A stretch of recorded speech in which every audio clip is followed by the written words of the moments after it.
faire lorsqu'on ne sait quoi faire? Apprendre à crier à Dieu dans la prière. Exode 14, verset 10. La Bible dit que dans sa frayeur, Israël cria à l'Éternel. La Bible ajoute quelque part encore que dans leur détresse, ils crièrent à l'Éternel. L'Éternel leur envoya sa prière, sa parole, et sa parole les guérit. Lorsque nous apprenons à crier à Dieu dans la prière, c'est l'expression également de notre dépendance à Dieu dans nos conditions difficiles.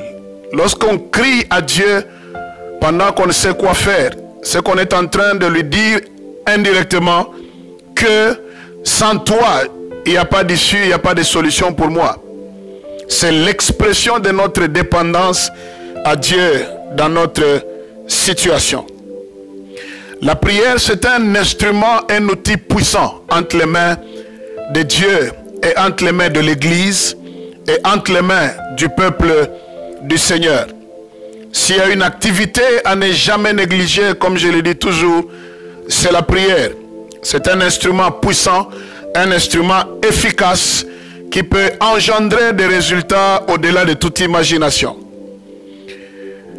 Si tu apprends à pouvoir lever les yeux à Dieu, crier à Dieu dans la prière, Dieu s'occupera de gérer tes situations qui sont compliquées et qui te mettent mal à l'aise. Écoute ceci. Si tu apprends à fléchir tes genoux au devant de Dieu dans la prière, Dieu fera tout pour que ta situation, ton adversité, tes montagnes et tes ennemis fléchissent également leurs genoux au devant de toi. Un homme qui fléchit les genoux dans la prière au devant de Dieu, c'est un homme irrésistible, un homme invincible, un homme invulnérable, un champion sur tout son parcours. Parce que tu ne peux pas fléchir tes genoux au devant de Dieu et rester le même. Personne n'a invoqué le vrai Dieu, le Dieu d'Israël, et tourner en rond dans la vie et finir sa vie dans le chaos et dans les larmes.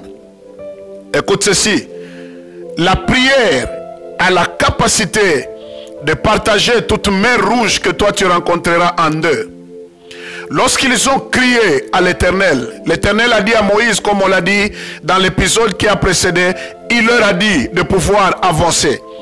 Leur prière a eu pour retomber le partage de la mer rouge en deux. Ils ont vu un boulevard se créer au devant d'eux miraculeusement, là où il n'y en avait pas. Oh mon ami, toi qui aimes la prière, toi qui pries, toi qui continues à prier, retiens ceci.